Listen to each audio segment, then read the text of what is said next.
Long ago, in a time when the world was shaped by the rise and fall of mighty kingdoms, Joseph saved Egypt from famine. Through wisdom and faith he interpreted Pharaoh's dreams and guided the nation to store grain during years of plenty, so that when the famine struck, Egypt not only survived but became a beacon of hope for the entire region. Because of Joseph's actions, his family, the Israelites, were welcomed into the lush, fertile land of Goshen. Here, the Nile's waters nourished the earth, and the fields flourished with crops and life. It was a land of promise, a place where dreams of a better future seemed within reach.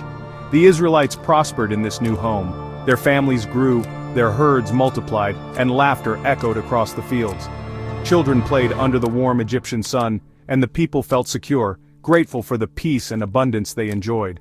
But as the years slipped by and generations passed, memories faded. A new Pharaoh ascended the throne, one who did not remember Joseph or the salvation he had brought to Egypt. The bond of gratitude was broken, replaced by suspicion and fear. Instead of seeing the Israelites as trusted neighbors, the new Pharaoh saw only a growing multitude. He worried they might one day turn against Egypt or join its enemies in times of war. Their strength and numbers, once a blessing, now seemed a threat. Driven by fear, Pharaoh made a fateful decision. He ordered that the Israelites be enslaved, stripping them of their freedom and forcing them into hard labor. The people who had once been welcomed guests were now treated as outsiders and captives. The Israelites' lives became harsh and bitter. Day after day they toiled under the scorching sun, building cities and monuments for their oppressors. Cruel taskmasters watched over them, demanding more bricks, more labor, more sacrifice. Their days of peace and joy faded into memory, replaced by endless toil, exhaustion and suffering. The land that had once promised hope now echoed with the cries of the weary and the oppressed. Yet, in the face of hardship, the Israelites continued to grow in number. Families clung together, drawing strength from one another. The more they were oppressed, the more they multiplied, as if their spirit could not be broken. Pharaoh's fear only deepened as he watched the Israelites thrive despite his efforts to crush them. His anxiety spread through the palace and the streets, unsettling the hearts of his people. The Egyptians whispered among themselves, watching the Israelites with growing unease. Their plan to weaken the Israelites had failed, and now uncertainty and suspicion filled the air. The land that was once a place of blessing for the Israelites had become a place of pain and sorrow. The fields that once brought joy now bore witness to suffering and loss. Yet even in the darkest moments, hope flickered like a candle in the night. The Israelites held on to their faith, believing that their story was not yet finished.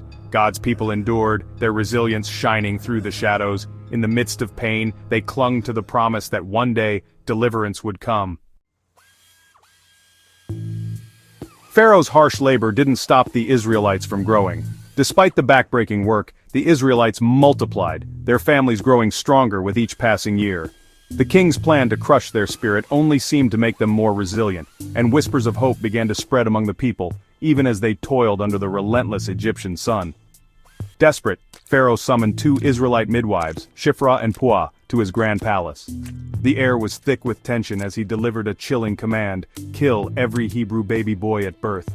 His words echoed through the marble halls, a decree meant to extinguish an entire generation. The fate of countless innocent lives now rested in the hands of these 2 women. Shiphrah and Puah, though trembling before the most powerful man in Egypt, found courage deep within. They feared God more than Pharaoh, and their faith gave them the strength to resist such evil. In secret, they made a vow to protect the children, no matter the cost. Quietly, they let the boys live, risking their own lives with every act of defiance. Each birth became a moment of both joy and terror, as the midwives worked in the shadows, shielding the newborns from Pharaoh's deadly order. When Pharaoh discovered his command was being ignored, he summoned the midwives again. With quick thinking and steady voices, they cleverly replied, "The Hebrew women are vigorous and give birth before we arrive." Their answer frustrated Pharaoh, but he could not prove their disobedience. Realizing he couldn't trust the midwives, Pharaoh's cruelty deepened. He issued a new merciless law: every Hebrew baby boy must be thrown into the Nile. The royal edict spread like wildfire, enforced by soldiers and feared by every Israelite family. The Nile, once a symbol of life and abundance, became a place of terror. Its gentle waters now hid unspeakable sorrow, and the riverbanks echoed with the cries of grieving families. Fear and sorrow swept through Goshen. The Israelite community was plunged into mourning, their hearts heavy with dread and loss. Every family lived in constant anxiety, never knowing when tragedy might strike.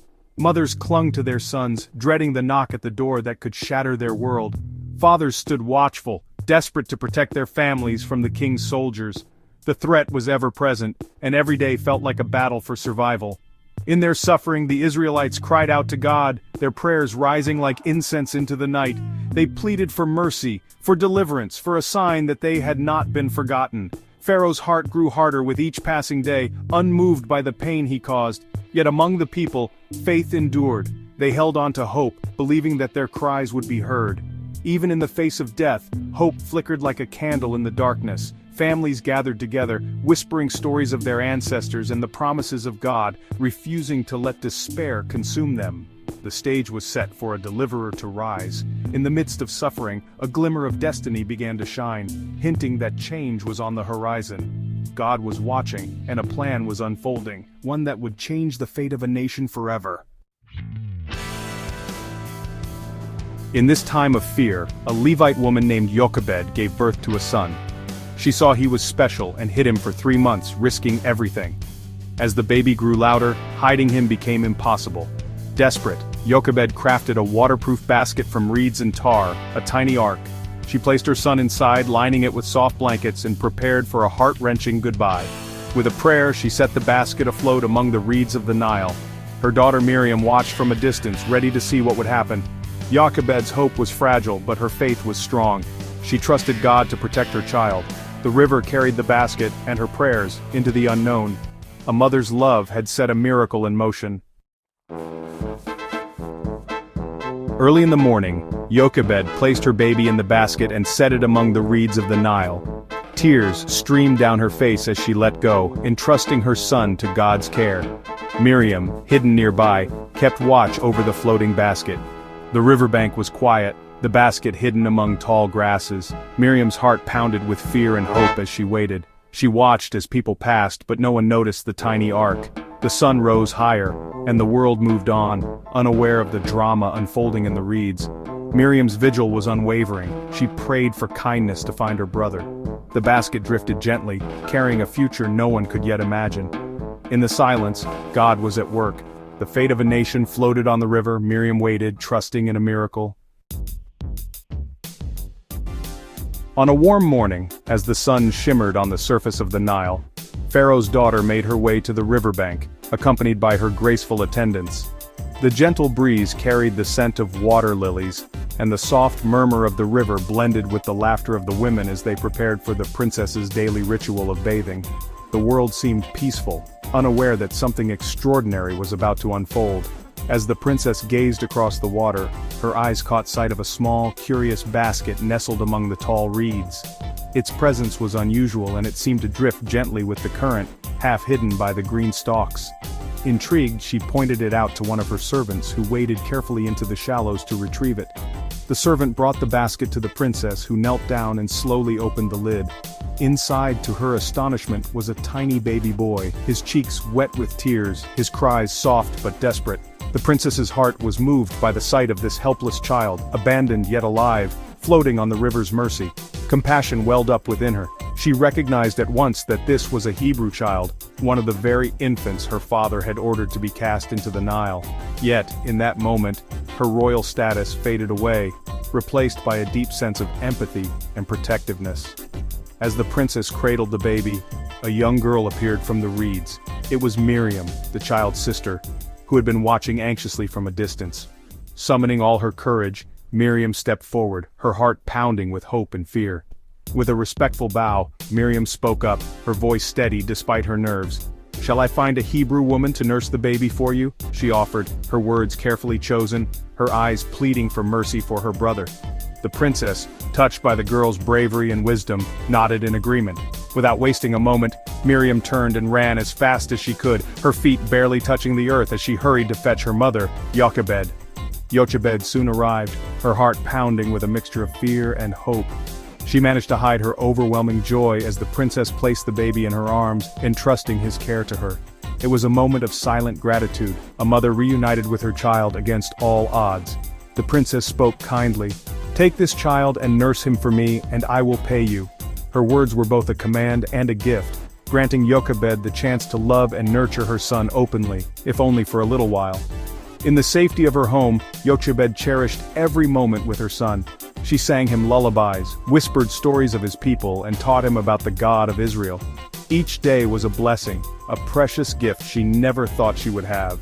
When the time came, the princess welcomed the boy into her household and gave him a name, Moses, which means drawn out of the water. The name was a reminder of his miraculous rescue and the river that had both threatened and saved him. Moses grew up surrounded by the splendor of the Egyptian palace, learning the ways of royalty. Yet, deep within, he carried memories of his mother's love and the stories she had told him. His heart remained connected to his true heritage and his people's struggles.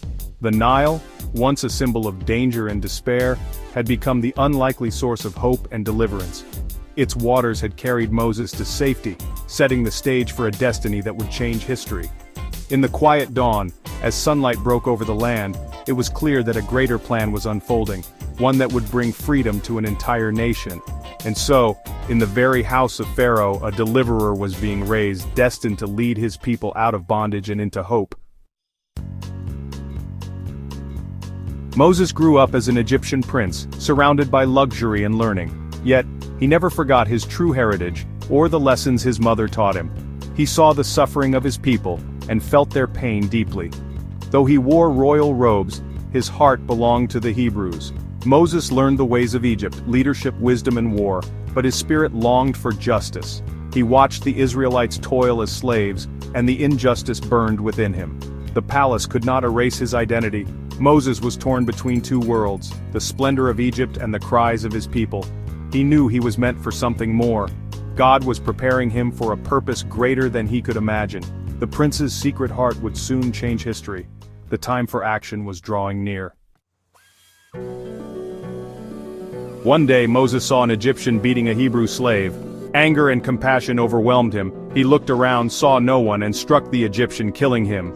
Moses buried the body in the sand, hoping his secret was safe. The next day he tried to stop a fight between two Hebrews. "Why are you hurting your brother?" he asked. But one man retorted, "Are you going to kill me like you killed the Egyptian?" Moses realized his deed was known. Fear gripped him. His life in Egypt was over. The prince had become a fugitive. Moses had to run for his life. News of the murder reached Pharaoh, who saw Moses as a traitor. Pharaoh ordered Moses' death. Moses fled Egypt, leaving behind the palace, his family, and everything he knew. He crossed the desert, alone and afraid, heading toward an uncertain future. The life of privilege was gone. Now he was in exile. Moses wandered, haunted by his choices and hunted by his past. Yet even in flight, God's hand was guiding him. The journey was harsh, but it was shaping him for what lay ahead. Moses was no longer a prince, but he was not forgotten. In the wilderness, a new chapter would begin. The deliverer was not defeated, he was being prepared. Moses arrived in Midian, weary and alone. At a well, he saw 7 sisters being bullied by shepherds. Moses intervened, driving the bullies away and helping the sisters water their flocks. Grateful, the sisters told their father Jethro about the stranger's kindness. Jethro invited Moses to their home, offering him food and shelter. Moses found safety and a new beginning in Midian. He left behind his past as a prince and embraced a humble life. In this quiet land, God was preparing Moses for his true calling. The journey from palace to desert was not the end, but the beginning. The deliverer's story was just getting started.